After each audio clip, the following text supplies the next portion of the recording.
Et salut, c'est Benjamin, l'auteur du site tradingdebutant.com. Alors aujourd'hui, je voulais parler à propos du fait de est-ce qu'on doit trader comme le hedge fund.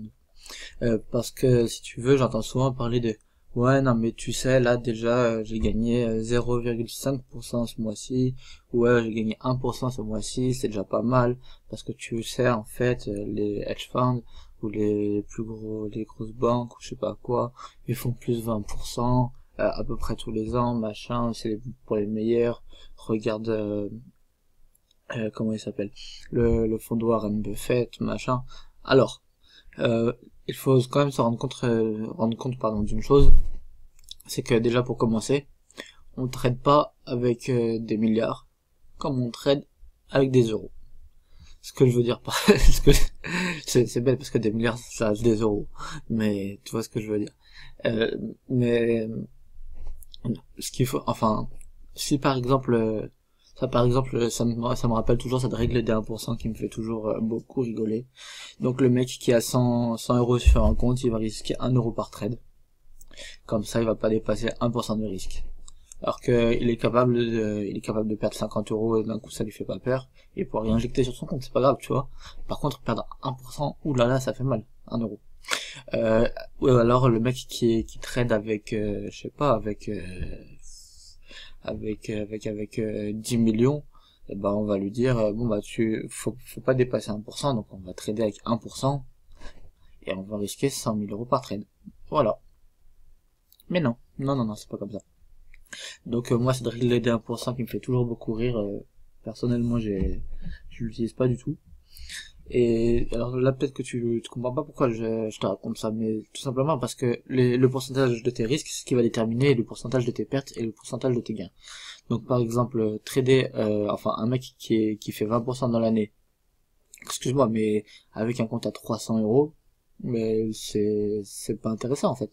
Tu as 300 euros sur ton compte, tu vas faire 20%, donc ça veut dire que tu gagnes quoi? Tu divises par 5, donc ça fait 60, c'est ça ouais, 60 euros sur l'année. Bah t'as gagné 6 euros par mois, quand même pas. C'est quoi l'intérêt?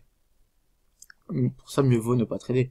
À part si c'est pour l'apprentissage, tu vois. Mais si tu trades pour gagner de l'argent, tu mets 300 euros sur un compte, bon certes on va pas commencer à dire des folies, ouais non faut transformer 300 euros en 30 000 euros en 2 semaines, je sais pas quoi, machin. Non, je parle pas du tout de ça. Mais en fait ce que je veux dire par là, c'est que plus t'as d'argent, ouais si, plus t'as d'argent sur un compte, plus il faudra être conservateur. Et moins t'as d'argent sur un compte, plus tu pourras te permettre d'être agressif. Parce que je sais pas, mais comme je te dis, si tu trades avec 200 ou 300 euros sur ton compte, mais si tu perds 300 euros, tu t'en fous, le mois prochain tu remets 300 euros sur ton compte et tu recommences. C'est pas un problème. Par contre, si tu trades avec 100 ou 200 000 euros sur ton compte, là, ça peut commencer à être très différent et t'as pas envie de remettre 200 000 euros sur ton compte de trading le mois prochain. Enfin, peut-être, mais pas moi en tout cas. Voilà. Donc ça, c'est la première des choses qui nous différencie des hedge funds et qui du coup différenciera nos performances. Si t'as un petit compte à 1000 euros, si tu fais 100% dans l'année, c'est pas ouf, tu vois. Si t'as un compte à, si t'as un compte à 100 000 euros, si tu fais 100% dans l'année, c'est déjà plus intéressant. Donc voilà, il faut vraiment partir sur ce principe-là déjà. Et ensuite, une autre chose, c'est qu'un hedge fund oula, je sais plus parler. Bref, un hedge fund qui va trader, il va faire décaler le marché. Donc il va devoir entrer petit à petit, enfin, les techniques de trading, elles seront vraiment très différentes des nôtres, qui avons comment dire, aucune influence sur le marché, tu vois. Je sais pas, peut-être que un, un hedge fund qui va trader, il va rentrer ici, il va attendre ici pour rentrer parce qu'il pense vraiment qu'Alcatel va remonter, enfin, voilà. Alors que toi, tu t'en fous, tu vas mettre le paquet ici et ça y est, tu prends ton bénéfice ici, t'as fait ton beurre. Bon, même si, t'as bien envie de sortir ici parce on est tous humains, mais tu vois ce que je veux dire. En fait, tu peux pas comparer quelqu'un qui fait décaler le marché, quelqu'un qui va faire le marché en fait, puisque c'est eux qui font le marché, et toi ou moi qui entrons pour suivre ce qu'ils font, tu vois. Donc voilà. C'est pour moi les deux points qui nous différencient vraiment des hedge funds et qui du coup doivent différencier nos performances. Parce que un hedge fund qui fait comment dire, qui fait 20% sur des milliards, il gagnera beaucoup plus d'argent que toi qui fait 100% sur 1000 ou 2000 euros. ou même 10 000, ou même 30 000. Après, à chacun d'assumer son risque. Mais en tout cas, de mon avis, plutôt qu'on sera gros, moins faudra prendre de risques. En pourcentage, je parle. Et avec des petits comptes, on peut se permettre d'être hyper agressif et de cramer un compte tous les mois, c'est pas spécialement grave. Enfin, bon, si tu crames tous les mois, c'est que tu perds au final.